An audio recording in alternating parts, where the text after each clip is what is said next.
Thank you, Professor Moore. Welcome, everyone. I would like to begin this welcome with the Land Acknowledgement. And I want to point out, it's very important to emphasize that this is not a pro forma undertaking here at St. Mike's. Many of us on this call have given our lives to Catholic education, and St. Michael's is in fact a Catholic university, one comprised of a rich diversity of people and programs and history. But it is a fact of history, a truth, if you will, that Catholic educators participated fully in the federal residential school program, and therefore we bear a heavy burden of responsibility to acknowledge and lead in discovering the truth and seeking education about reconciliation.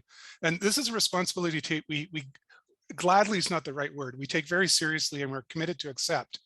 So it's in that spirit that I wish to acknowledge that this land, which the University of St. Michael's College operates, for thousands of years, it has been the traditional land of the Huron-Wendat, the Seneca, and the Mississaugas of the Credit. And today, this meeting place is still a home to many Indigenous people from across Turtle Island, and we're grateful to have the opportunity to work on this land. Now, of course, because this is a virtual event, it's very likely that some of you are joining us from today from outside of Toronto or Treaty 13 territories. I am, in fact, north of London, Ontario, speaking from the traditional territories of the Anishinaabe, Haudenosaunee, Lenape-Wak, and Attawandaron nations. And so I'd like just to start, invite us all to take a moment to reflect upon the land where you now find yourselves and the call to be in right relations to the land and the peoples who have lived and worked here for millennia. This is a wonderful day, one which we've been anticipating for many months. It's a little bit delayed because of the pandemic, like much of the things in our lives. And this book launch, as Allison pointed out, is the last formal event in the Sisters of St. Joseph's 170th of Toronto's 170th anniversary. And I can't think of a better way to conclude this year's celebration by acknowledging these amazing women who have played such an important role here at St. Mike's.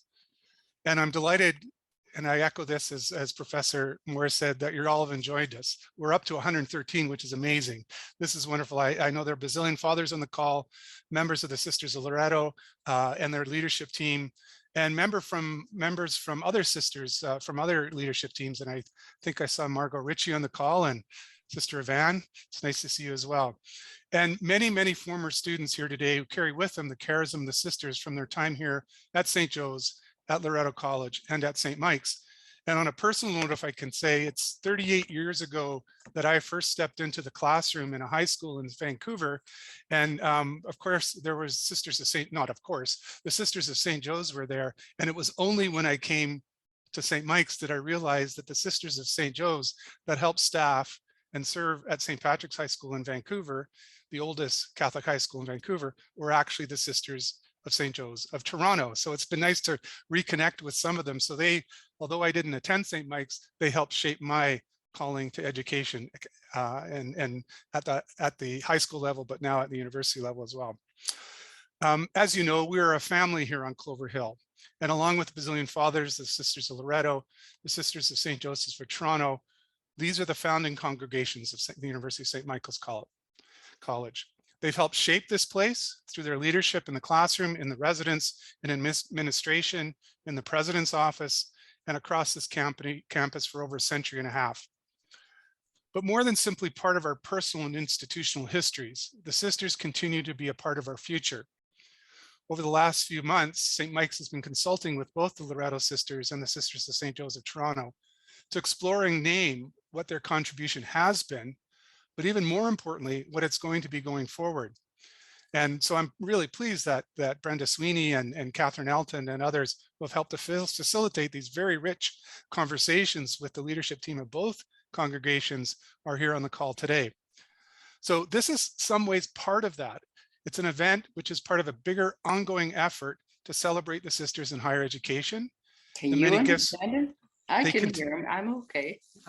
And they continue to share, not with just the University of St. Michael's College, but the people of Toronto and across all of Canada. So welcome everybody, and let's get to the really good stuff.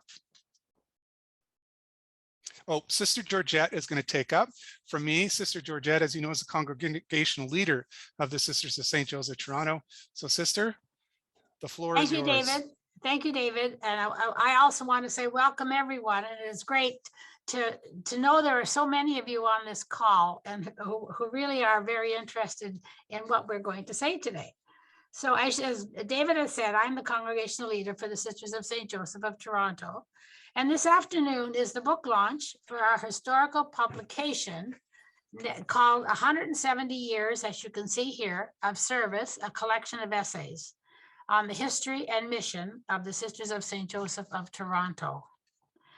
And I want to say how grateful I am that so many of you have joined us today for an overview of our book. And for the past year, for all of 2021, we've been reflecting on our history as sisters. We have celebrated our oneness with God, creation, and neighbor in a variety of ways. And this publication is another way for us to celebrate our accomplishments and to show prayerful gratitude for all that's been shared with us. The essays in this book document elements of our history as sisters and our congregation's history in the context of women religious in Canadian society. The essays have been written by different people, and I'd like to thank each of them. One of our contributors is Mark McGowan. He's a professor of history at the University of Toronto and is the interim principal and vice president at University of St. Michael's College. And I'm thankful for his essay on the contributions that sisters made to education in the 19th and 20th centuries. Three of our authors are teaching staff at St. Michael's College, and they are Mike Attridge. He's associate professor at the Faculty of Theology. James Ginther, professor of medieval theology, also in the Faculty of Theology. And Alison More, assistant professor of medieval studies. I'm most grateful to them for how they enriched this book with their knowledge of Vatican II, theological studies, and the history of women serving the dear neighbor. Then there's MC Harvey. She is the archivist for the Sisters of Service, a congregation sponsored by the Sisters of St. Joseph of Toronto. And I very much appreciated her essay on how we sisters helped shape the history of two other religious congregations. Another contributor speaking today is Leah Watkiss. Leah works for the Sisters of St. Joseph of Toronto, and she is our ministry director for our Ministry of Social Service, of Social Justice, Peace, and Creation Care. I was moved by how her essay illustrated the evolution of the social justice ministry in recent and not so recent history. And I'd like to extend a special introduction and thank you to our book editors. They are Linda Wicks, the archivist for the Sisters of St. Joseph of Toronto, and Elizabeth Smythe, professor emeritus at the University of Toronto. Linda's dedication and vision for this publication brought it into being, and Elizabeth Smythe, in addition to writing a wonderful essay on Mother Moore McGuire, also provided tireless consultation, editing, research, and assistance for every aspect of this book. All of our authors and editors worked during the height of the pandemic restrictions. This meant strict protocols for sisters and our staff, and also the closures of libraries and archives. This was a challenging situation, and they worked very hard to complete their research and writing. I am very thankful to them all for their commitment. Some of them are here today, and I'm excited to hear what they have to say. Their work in this book showcases how, as Sisters of St. Joseph of Toronto, we are certain that our God will continue to speak to us through people in need, and that we will hear him. Their essays demonstrate how we have faith that God will show us the path forward. And today, we invite you to accompany us on our journey. And thank you. And now I would ask Elizabeth to do the next introduction. Thank you, Sister Georgette. In 1851, 4 members of the Sisters of St. Joseph arrived in Toronto. This apostolic community had been established in Le Puy, France, some 200 years earlier. Refounded in Lyon in the aftermath of the French Revolution, the congregation made its first North American foundation in Carondelet, Missouri in 1836. It quickly branched across the United States. It was from the Philadelphia Foundation that Mother Delphine Fontbonne and her companions journeyed to Toronto to staff an orphanage and serve the poor. By the time of their centennial in 1951, the Sisters of St. Joseph of Toronto had grown in numbers and in influence. Some 500 members served across Canada, as David mentioned in his introduction, in schools, in hospitals, in orphanages, in institutes of higher education.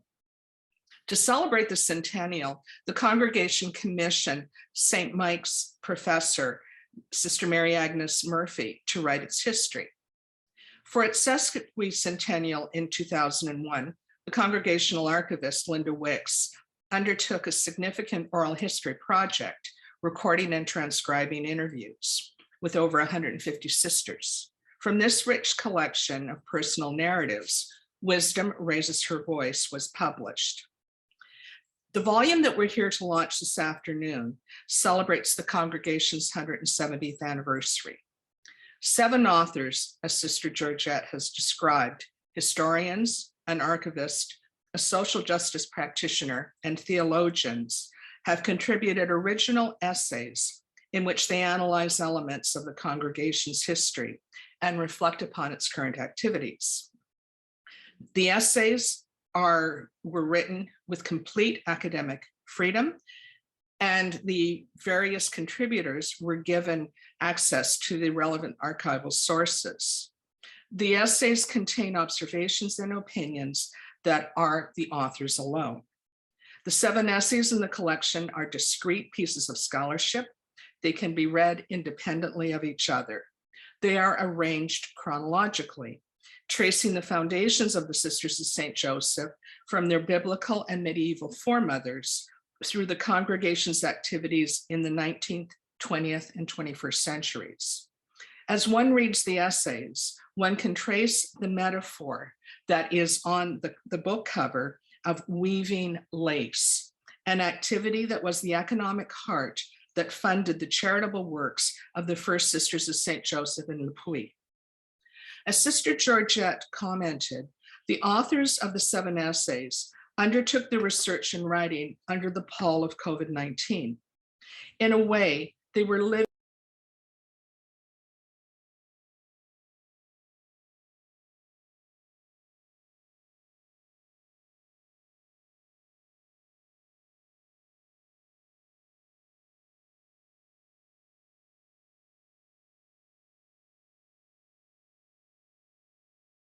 who came to care for the orphans that epidemic generated. The protocols dictated by COVID-19 presented significant challenges to the authors. Gratefully, imaginative solutions were generated by them, of congregational archivist Linda Wicks.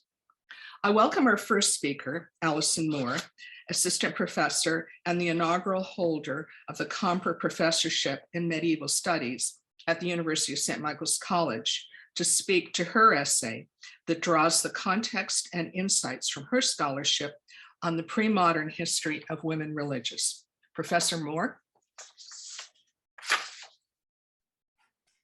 Oh, thank you so much, Liz, and thank you so much to Sister Georgette and for the invitation to really contribute to this volume and really get to know the absolutely fascinating history of the sisters. I think if someone could advance the slide, that really gives the sort of grounding to the 5 minutes that I will share some of my insights with you. The image that you see before you on the screen is from the International Center of St. Joseph in Le Puy in France, and it's known quite simply as the kitchen. If you look closely, you'll see that this room contains very familiar implements like salt mill and ceramic jugs. And unlike more famous or traditional sites of pilgrimage, it is a shrine to holiness in the everyday, to doing things that really need to be done in the service of the Lord. Like the site itself, the movement that began here is ordinary, beautiful, and inspirational. As I've gotten to know the archival material, it seems that from the very, very earliest days of the congregation, the Sisters of St. Joseph strove to live lives of holiness in ways that were useful or necessary for their community or the world. Today, the work that's done by the sisters is expanded to include things like immigrant services, a furniture bank, education, prison ministry in over 50 countries. And the charism of service that each generation of sisters finds a way of adapting to the needs of their own society is very much, as my research has explored, part of a very long tradition. Now, often when we're looking at the history of women religious, we begin with certain assumptions. The idea that these were congregations that really were shaped by clerical ideals and clerical needs. When one looks more closely, and Liz had mentioned the biblical and medieval foremothers of these sisters, you find that there is a long tradition of women who did exactly that, exactly what needed to be done. For those of you who are really interested in exploring this topic, my article in the volume takes us through the active roots of women's apostolate, mentions women who were active in the early church, goes through the medieval histories of the Beguines and tertiaries, and women who lived a charism of service in a way that was really in response to and shaped by the social needs of their world. They did so in dialogue with a long tradition of really canonical controversies and innovations in canon law that would allow them to really make the work that they were doing official. But this does not seem to have been the primary focus of any of these groups. In the wake of the Council of Trent, you can find just a resurfacing of many, many of these controversies about who is allowed to be a woman religious and what exactly they are allowed to do in this world. The latter part of my essay traces the foundation story of the Sisters of St. Joseph, which I'm sure is known to many of you. But the twist that it puts onto this is it is not just the clerics and bishops who were instrumental in shaping this, but the women themselves who stepped in and helped to run an orphanage and a hospital instead of waiting for really official permission and a change in status that would really allow them to do this.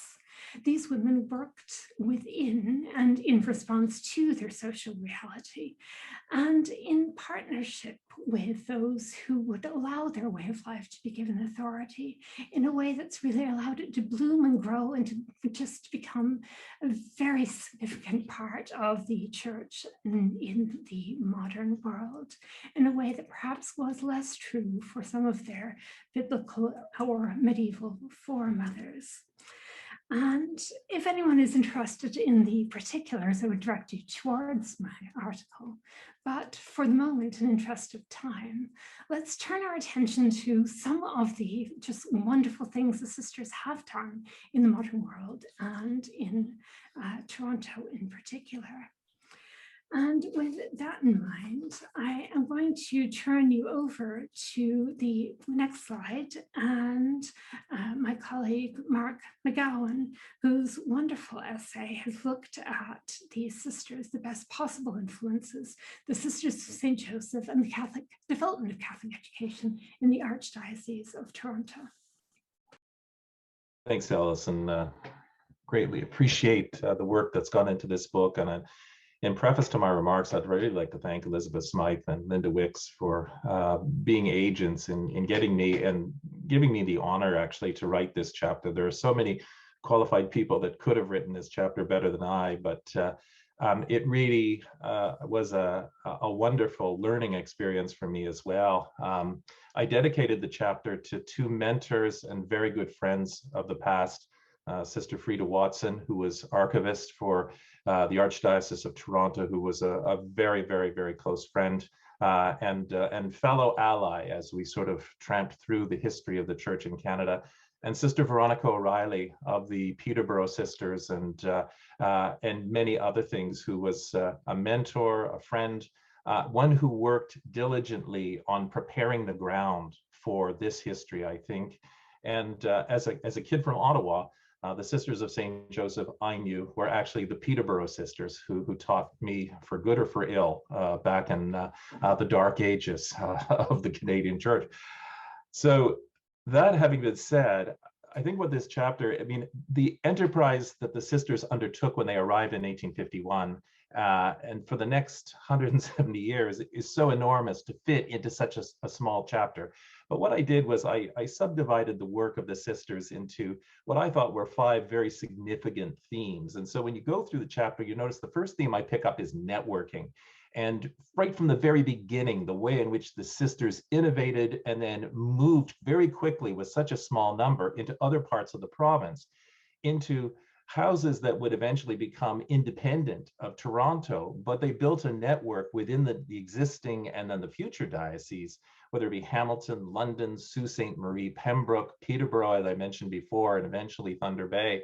And the extent of the knowledge network that they created across the province, and then looked like microcosmically into Toronto, including the Niagara, which many people forget was part of the Archdiocese of Toronto until 1958. And so you have this extensive network of elementary and secondary schools that stretch from the Niagara frontier right through the city of Toronto and then into the agricultural hinterlands, right up to Georgian Bay. And so what I do is I track the growth and the dedication, the sacrifice of these remarkable women in building what was a formidable network of faith-based schools.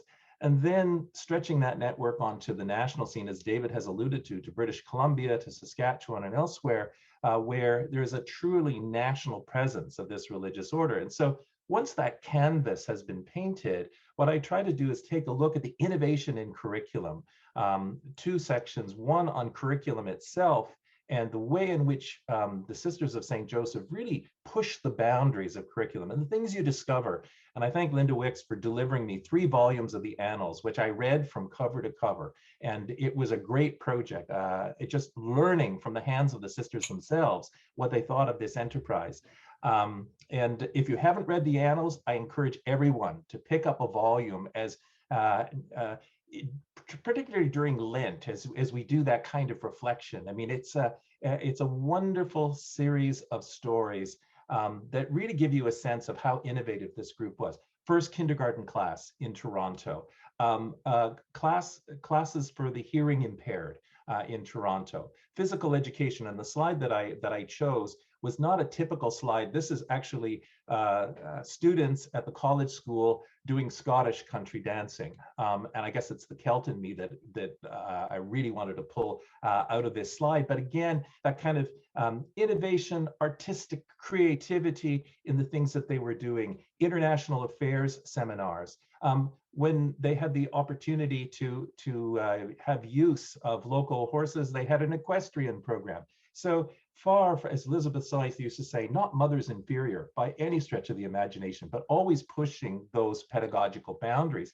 And it's the same in the section on religious education as they work in catechetics and develop catechetics across their network of schools. And why do they do this? The 4th section, I talk about professional development, is that they're constantly renewing, they're constantly learning. They're teachers who are lifelong learners right from the middle of the 19th century on. And even when the government had mandated that all women religious and men religious within the province in 1905 be properly qualified, the bishops were nearly apoplectic. They didn't think that this would work and that religious orders would flee the province. And interestingly enough, most women's religious orders were certified very quickly. And of course, Sisters of St. Joseph within 2 years had solid certifications by provincial standards right across the board. Why? Because they were always prepared. They were always learning. They were always creating summer schools and workshops and learning to be better teachers within this network. And finally, I took a look at education for citizenship. Citizenship in two ways: remembering their history, particularly their Irish history, as the college school in Toronto became kind of the happening place for visiting dignitaries, Irish politicians, Irish poets, and the like, but also for notable Canadians and Vatican officials. It was one place where you could find the apostolic delegate. If he was coming to Ontario, he'd be at St. Joseph's College School with the students, with the teachers, and getting the insights of those young women and their teachers into college life in Canada. But also citizenship in a broader sense that often is forgotten is that the Catholics weren't inimical to ideas of loyalty. In fact, they were ingrained within the very curriculum. As governors general visited the college, as the young women were paraded to make sure that they saw any royal visit coming to Toronto, being so proximitous at the college school to Queen's Park. But I reflect on the education for citizenship as well. And I'll leave you with this little chuckle. The analyst was never beyond being politically partisan because they mentioned that the sisters gathered around the radio during a federal election and cheered when the good Catholic boy Louis Saint-Laurent was once again elected prime minister by a landslide. We probably figured how those sisters voted at that time.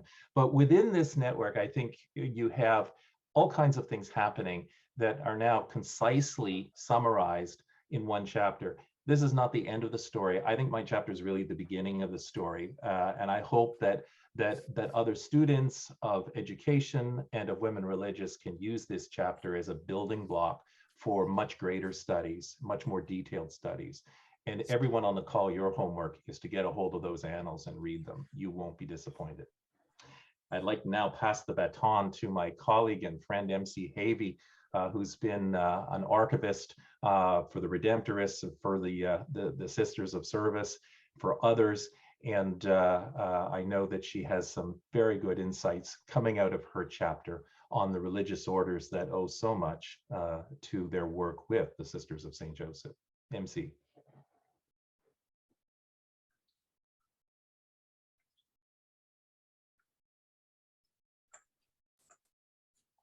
Thank you very much, Mark. I too am very pleased and honored to be part of this group of essays. So I'll start immediately. June 1928 marked the end of the 6 years that the Sisters of St. Joseph initiated the formation and internal administration of the Toronto-based Sisters of Service, which were founded in 1922 as a missionary community to assist the settlement of Catholic immigrants in Canada from the ports to the homesteads. In separate appointments, 2 senior sisters assumed the challenges of the combined position of mistress of novices and general superior. The new community's 4 founders insisted that the formation be a preparation for a untraditional and non-monastic religious life. The missionary sisters would neither wear a habit nor live in convents. In this photo of the final visitation, Mother Ophelia McGuire is seated outside Our Lady's Hospital, a former banking building converted into a 10-bed cottage hospital in the central Alberta village of Vilna. She is surrounded by pioneer Sisters of Service who entered in the first year. 2 are experienced nurses, Catherine Donnelly, the teacher who envisioned the community, stands in the center of the back row, and a housekeeper and the second entrance. All are in their 40s. Mother Ophelia began her appointment in July 1926 and drew on 20 years of experience as a local superior. Her administrative skills, advice, and encouragement assisted the newly minted sisters in the 8 missions established in a speedy manner between 1924 and 1928. The in-person visitation gave Mother Ophelia a glimpse into and the progress and conditions of each mission, and an opportunity to discuss personal, financial, and spiritual matters. In both years, she traveled across the country to the the 2 Alberta cottage hospitals, 4 women's hostels, a teaching mission in Manitoba, and a catechetical mission in Edmonton. Also in the 2 years, when back at the Toronto headquarters, Mother Ophelia solidified the novitiate rules and customs introduced by Mother Lidwina Henry, the first CSJ appointee from 1922 to 1926. Mother Lidwina established a novitiate to train women in a practical and simple religious life, rooted in her 6 years as superior of the teaching mission in Prince Rupert, BC. During the 6 years of both sisters, 94 women entered the novitiate. 1/3 of the entrants, like the 4 in the photo, professed first vows and immediately were assigned to the missions. The formation of the Sisters of Service drew praise from clerics, and 27 years later, in 1949, the Sisters of St. Joseph agreed to direct the early years of formation for another trailblazing missionary community in the Eastern Ontario town of Alexandria. As the sole English-speaking congregation dedicated to the foreign missions, Our Lady's missionaries, under the direction of Sister Odilia O'Shea, later named a co-founder, and her assistant, Sister Mary Ida McCormick, were prepared for foreign destinations through a deep spiritual life based on the Sisters of St. Joseph. In the 2 novitiates, the Sisters of St. Joseph charism of service to a neighbor was imparted to the 2 missionary congregations as part of the shared golden links, which continue today. Thank you. And I believe Elizabeth Smythe is presenting the next essay. Thanks, MC. My essay introduces Mother More McGuire. Can I have the next slide? I've been studying the Sisters of St. Joseph by and with all my academic life, first as a pupil in their elementary and secondary schools, and then as a historian of women religious. While I've explored the general history of the congregation, this is my first foray into an in-depth biography. I had encountered Mother Moore in my previous archival research, but it was only when doing some work with my colleague and collaborator, Heidi MacDonald at the University of New Brunswick on the Order of Canada, that I discovered, as the image indicates, that Mother Moore was one of the initial 90 members of the Order of Canada. She was only one of 10 women in that class and the only women religious. Even more interesting, she was listed in the program of the awards of honors as Mother Moore Toronto. No last name, no congregational affiliation. Needless to say, my academic curiosity was piqued. She was born Estelle McGuire, one of 4 siblings to an ethnically Irish working class family. She was educated by the Sisters of St. Joseph and in 1918 was a graduate in business, not the academic program of St. Joseph's Academy. In 1921, she entered the Sisters of St. Joseph of Toronto and attended the Toronto Normal School. And for 25 years, she served as a teaching sister. She was more or less an anonymous teaching sister. The community annals that Mark referenced earlier, they scarcely mention her name. In 1945, the congregation moved her into healthcare. And this was a common event where the leadership team would look and see what they needed and move someone who had previously had educational administrative experience into a hospital, and that's what they did. Well, this is where Mother Moore hit her stride. She became so ingrained in the political life of Ontario that I think it was Premier Leslie Frost that was the person behind her move to be a member of the Order of Canada. So Mark, we don't know how the sisters would have voted in that provincial election. Mother Moore's 2 terms as General Superior are bifurcated by Vatican II. Her first term focused on building as she figuratively and literally built community. She managed a dizzying array of significant projects, including the construction of the new Mother House at Morrow Park, the selling of the old Mother House, which was just a model of amazing negotiation with the provincial government. She did extremely well for the congregation in that. And she also built capacity for professional careers among the sisters through higher education. Her second term, 1962 to 68, focused on implementing, expanding, and consolidating, implementing the reforms of Vatican II, expanding the congregation's missions to Central America through the establishment of missions in Guatemala, and consolidating the charism of the Sisters of St. Joseph throughout Canada by creating the Federation of the Sisters of St. Joseph. Mother Moore is an amazing, fascinating, and complex woman. A woman of action who uttered the words, "Just leave it to me," and she would get the job done. While she was formed and grounded in a pre-Vatican II church, she led her congregation into a post-Vatican II reality. Her writings clearly show that she grappled with a number of emerging social issues, the evolving definitions of the vows, the changes in where the congregation educated its charism, and the understanding of those vows. Also, the understanding of the fact that the independent congregations of the Sisters of St. Joseph in Canada needed a mechanism to discuss items of mutual interest.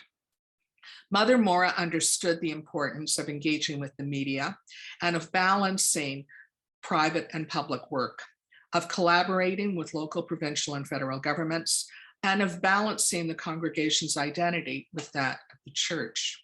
She saw the need to redefine the image of the nun, and the new nun was very much part of her lexicon in her congregational and public pronouncements.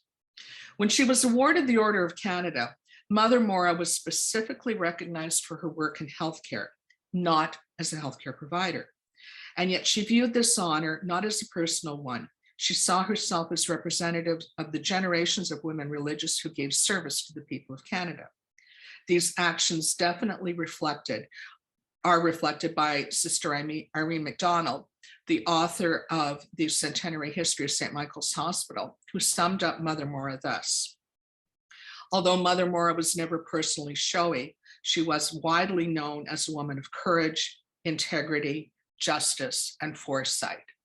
And my essay, I hope, will show that as well. Thank you.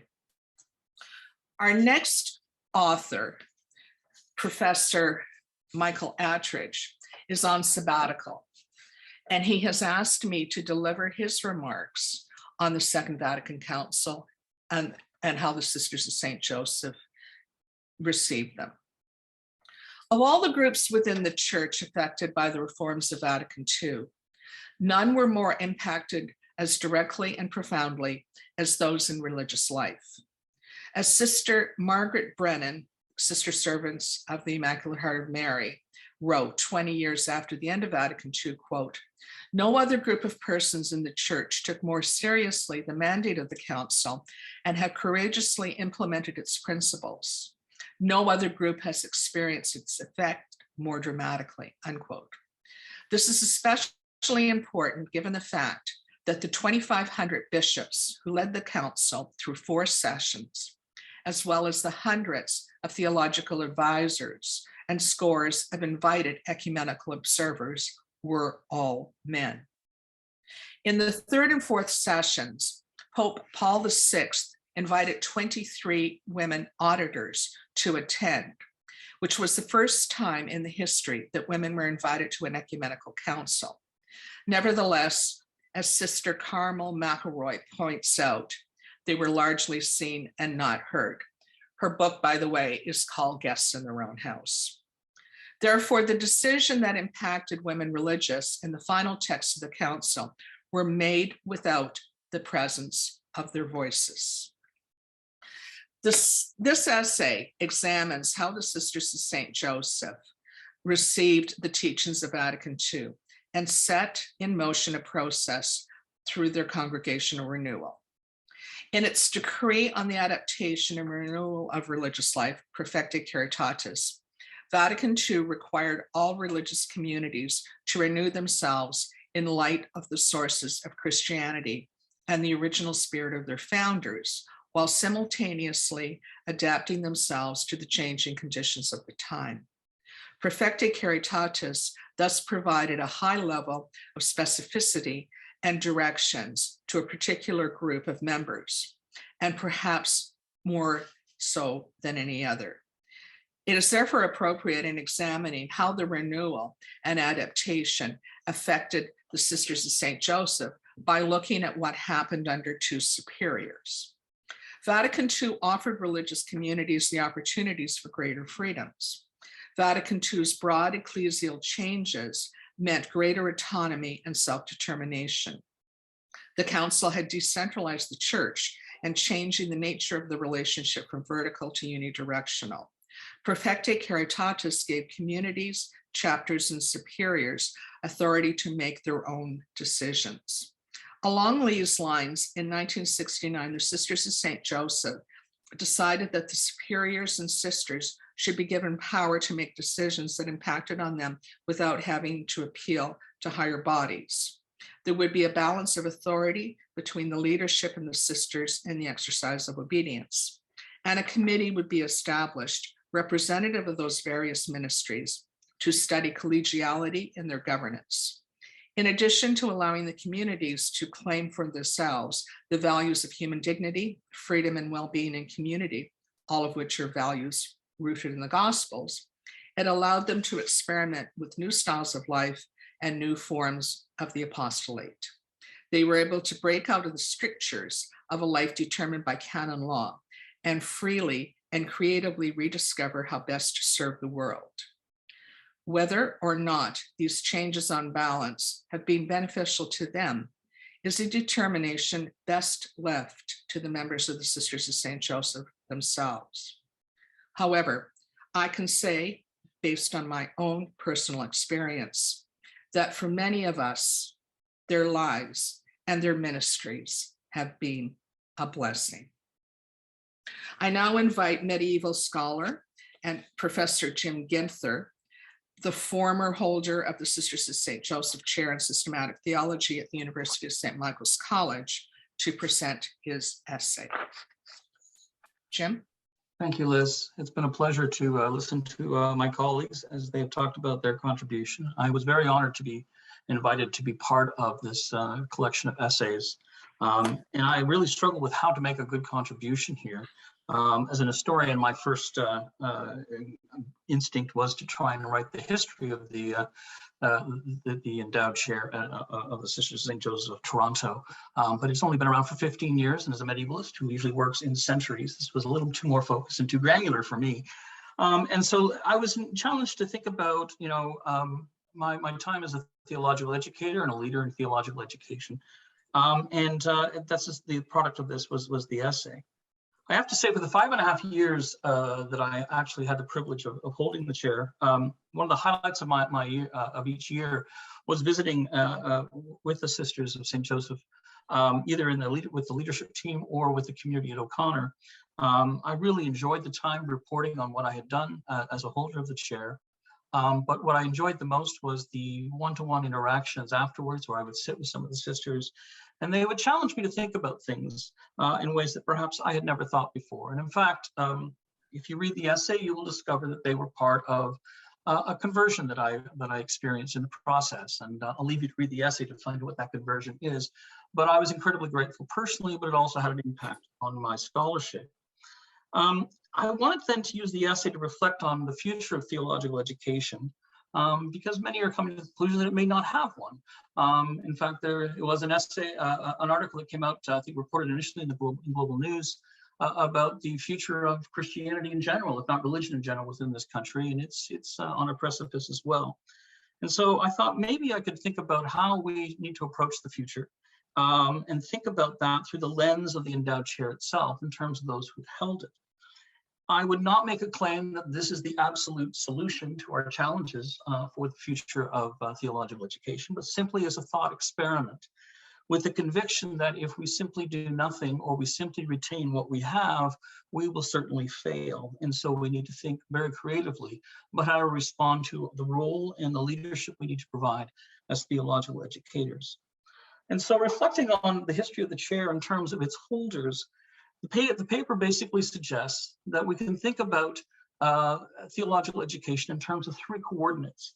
And this comes out of my research that I've been working on in terms of looking at theological method in the Middle Ages and trying to use the metaphor of a map and how we kind of map out what it means to do theological work in that period. And so I used the same metaphor of mapping out what we could do about theological education as we move forward. And so the 3 maps that, 3 coordinates that I kind of suggest was to think about the fact that the first holder of the chair was Dr. Margaret O'Gara, who was appointed in 2007, and you can see that lovely picture on the slide deck.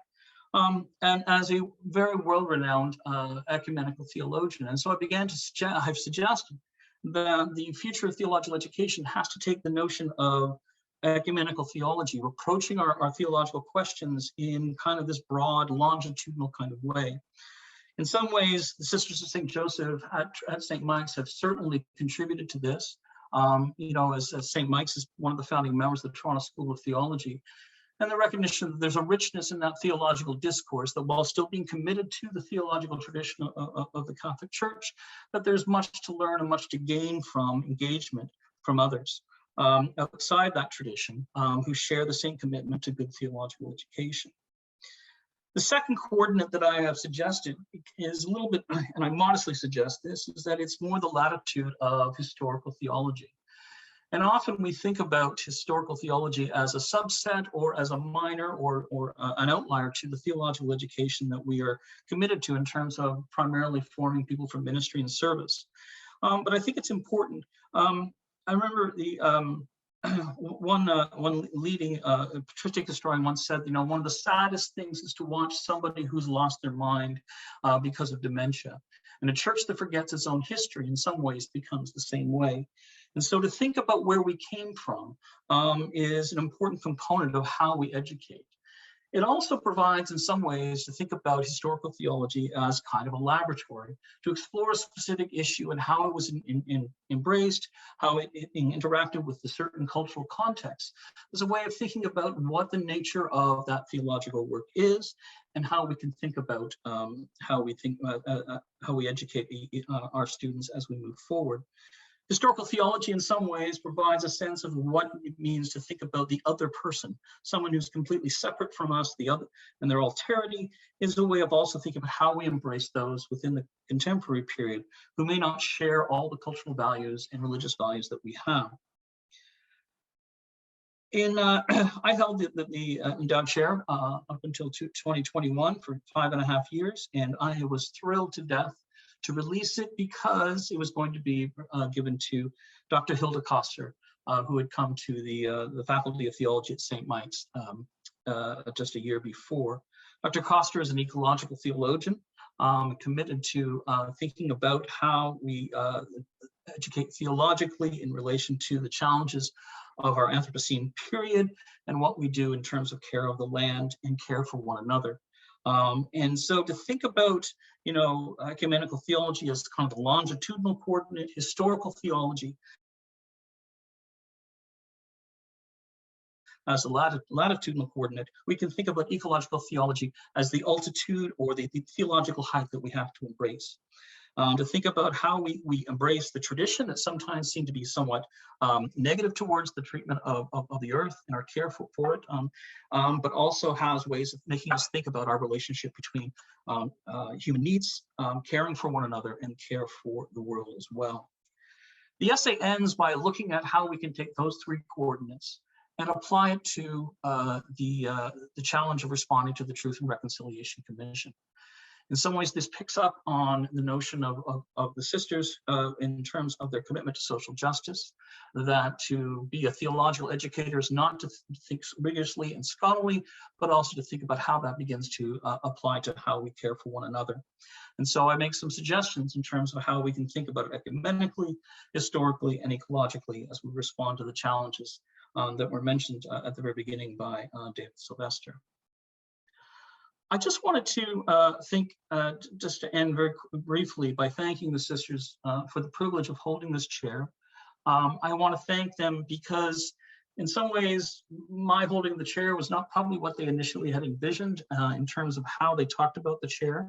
It challenged me to think about my work and my research in broader terms, but I also just appreciated how much they showed their concern and care for me. It was clearly a representation or an example of their commitment to higher education that is both about rigorous scholarship, but also good at teaching. And so I hope the essay will contribute to the ongoing conversation that we will have as we reflect politically of where we have come from and where we can go, and that we will make the necessary changes so that they can respond to the challenges that meet us all as educators in higher education. Thank you very much. And I believe our next presenter is Leah Watkiss, who's going to talk about Laces Not Yet Finished. Thank you, James. Yes, my name is Leah Watkiss. I am the director of the Sisters Ministry for Social Justice, Peace, and Creation Care. My work and this ministry is in its 10th year.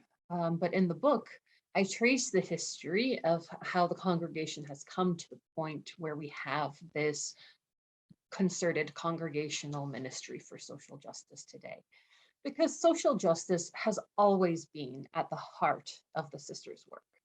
It's rooted in their charism, it's rooted in the work that they were called to do, and it's rooted in how the congregation came to be.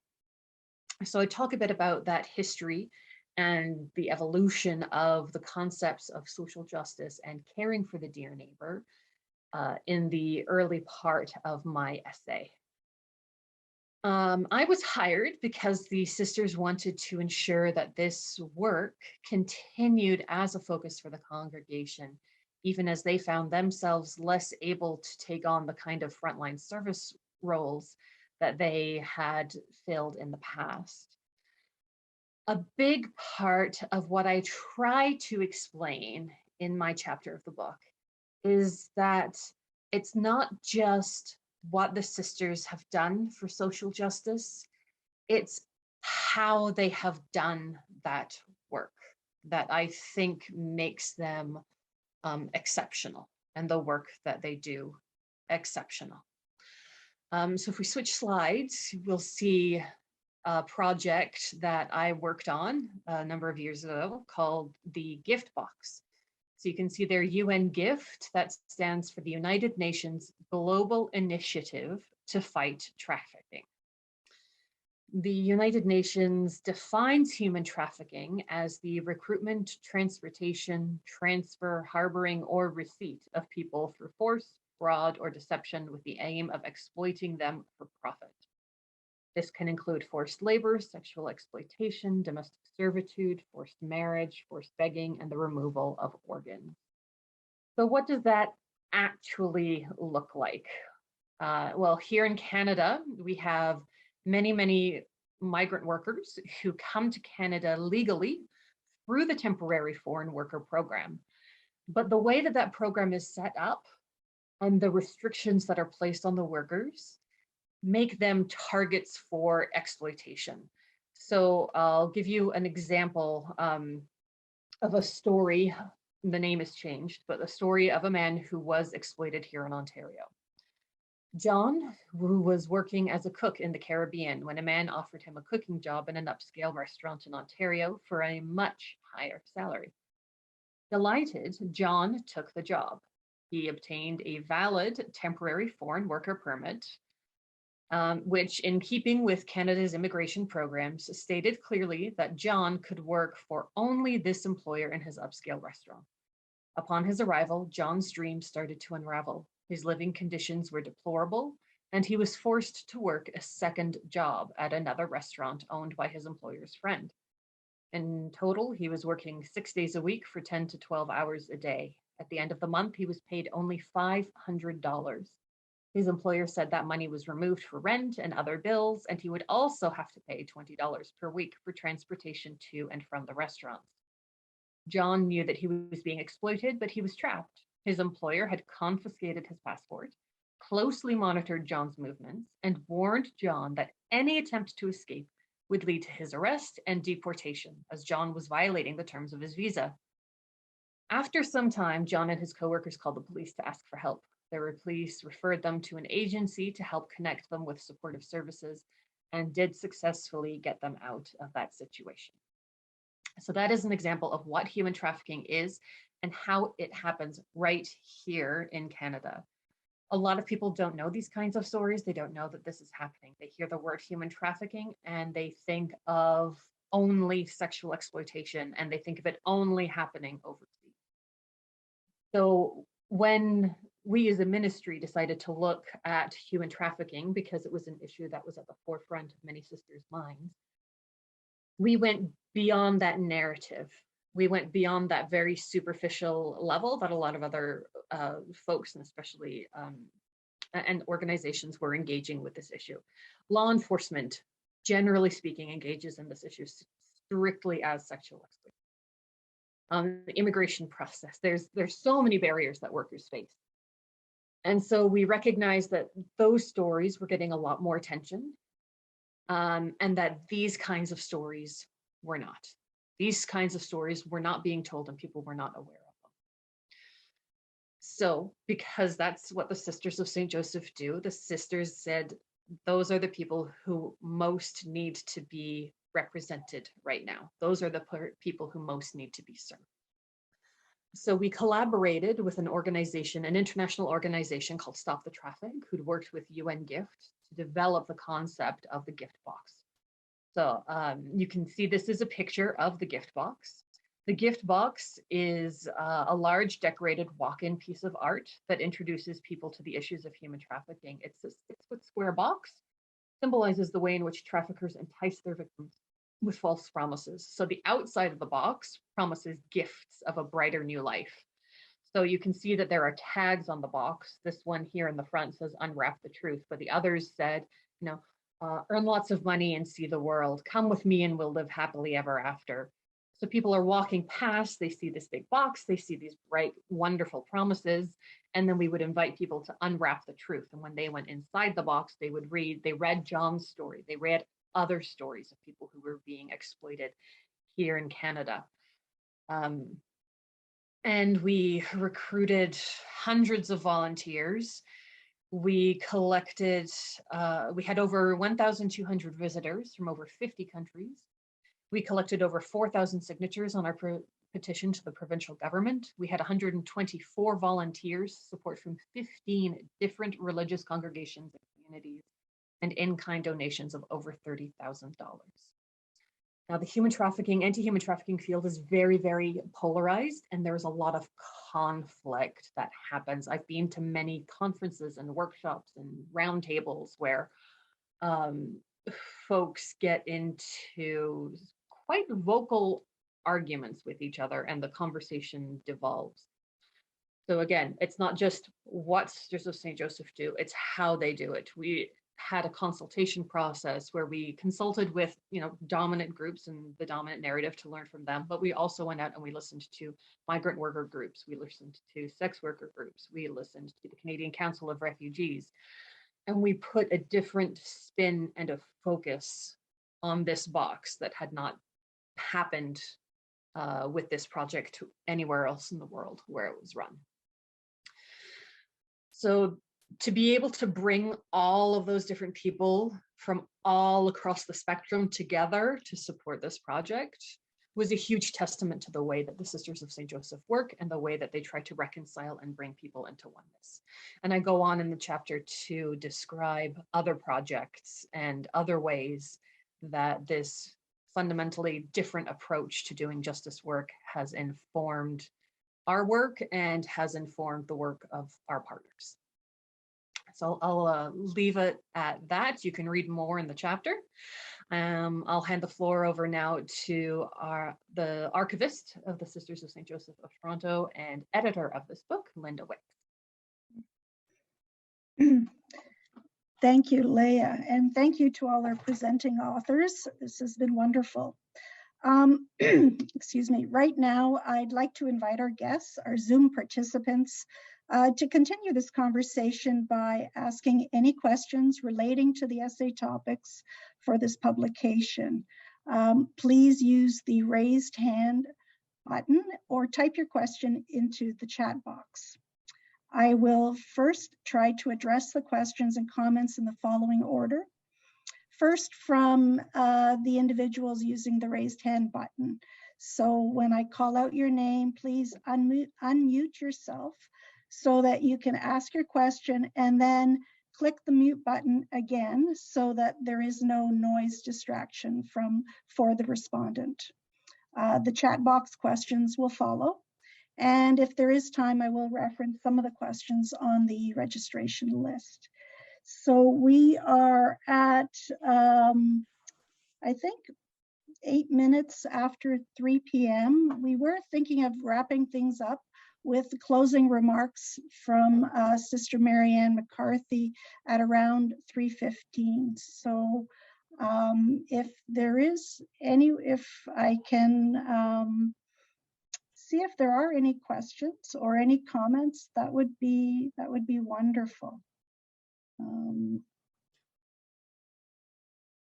Okay, perhaps what we can do is start off with a question from Carmen Cascia, and it was, what was the relationship of the Sisters of St. Joseph with Loreto Sisters, and how did they work together and in similar fields of ministry historically? Did the two orders cooperate officially in any form as separate congregations, or was cooperation done between members of each order that came into contact with each other? And I shared this with Elizabeth Spieth, and I think that Liz, you were able to sort of respond to Carmen's question. I think also my colleague, Professor McGowan, probably has some thoughts to share on this as well. So the Sisters of Loreto arrived in 1847. They're a congregation dedicated to education. The Sisters of St. Joseph arrived in 1851.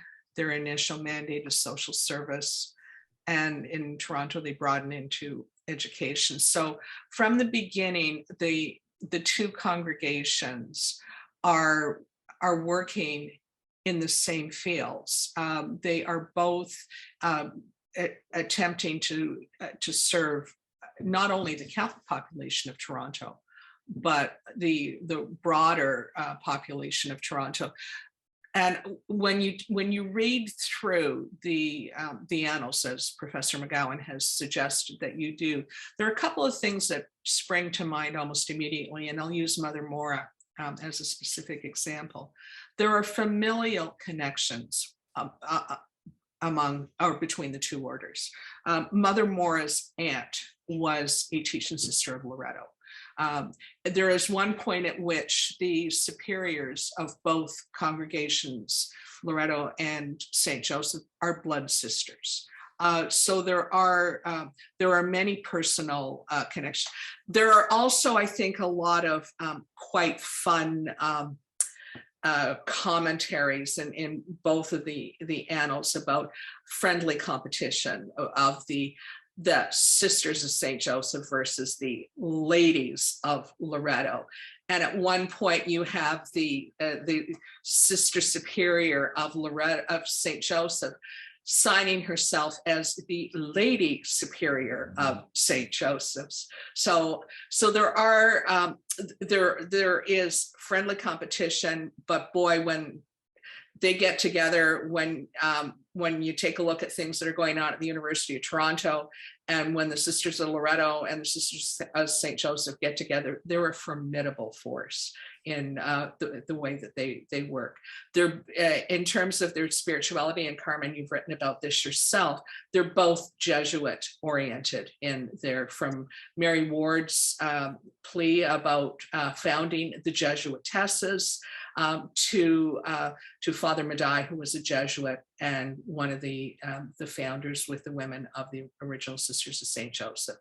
Lots of wonderful things to explore here. I think that in looking at the archival collections of the University of St. Michael's College, for example, the Loretto Lilies and the Loretto Rainbow and the Sisters of St. Joseph's Lilies, there are many PhD theses that could be worked here. Mark, do you have any comments that you'd like to share there? I think you've covered a lot of it, Liz, but I think St. Michael's College and this whole enterprise is just one of those very blatant examples of how formidable the partnership between these two orders of women religious are in terms of advancing higher education for women at Canada's largest, non-denominational secular university. I mean, and you've written about it yourself, Liz, in terms of kind of the innovation of these women joining the Federation, which in itself is a story.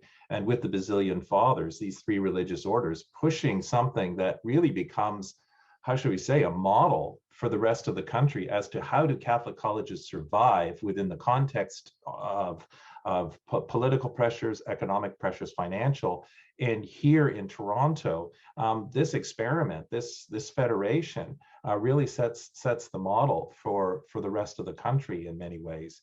But I mean, and I think back on my own experience in my first go round as principal of the college, which was 20 years ago, how much I relied on both the Loretto sisters and the Sisters of St. Joseph. In fact, and I don't want to embarrass her because I saw Anne-Marie Marin on the call, but Anne-Marie was really my left hand, and Sister Conrad Lauber, my right hand, in terms of managing through some pretty incredible crises in about 2002. And Sister Anne-Marie actually sat as the sort of vice chair of council. So, I mean, engagement, and yet at the same time, Sister Marie Girolamo from the Loretto side, working with me hand in glove to try to resolve issues germane to women at the U of T. So I think St. Michael's College provides an interesting laboratory, Carmen, for how these two religious orders come together and produce, I think, something really special in Canada.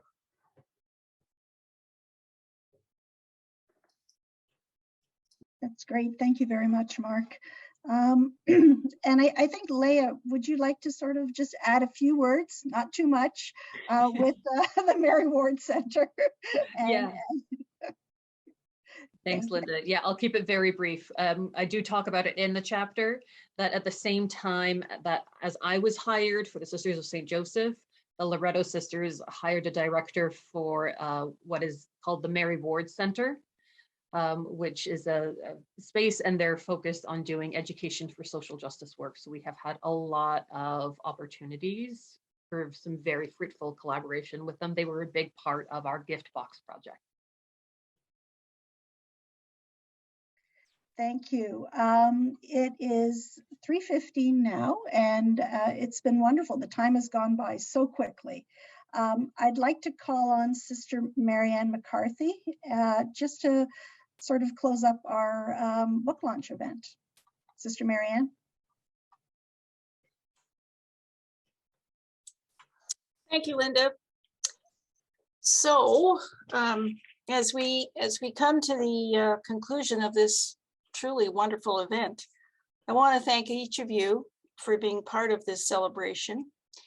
And again, I want to give particular thanks to each of the contributors, Allison and Mark and MC and Elizabeth and Michael and James and Leah. And again, special thanks to Elizabeth Smythe and Linda Wicks for all their editorial work that has made this publication possible. I think you just had to be around in this building to realize the tremendous amount of work that went into this in terms of detail. And there was a lot of work in the editorial phase that had to be done on the details. I want to thank you, David. I see you're still there, the president of University of St. Michael's College, and the entire team there for hosting our event, featuring it in your Zoom series for celebrating sisters in higher education.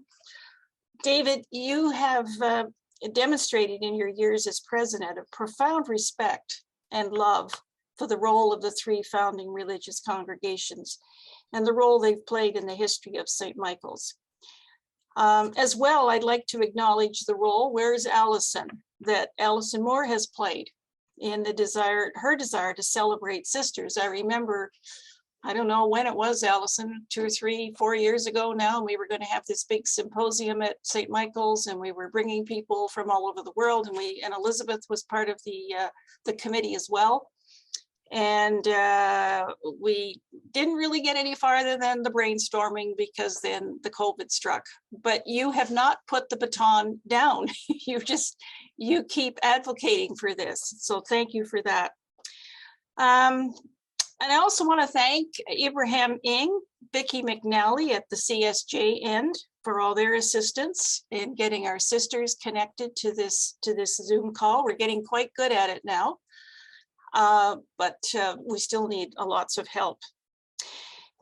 And finally, there's a little piece of history and legacy that I touch on this book in the afterword. I get the final word. I get the final word in the book, and I get the final word here, I think.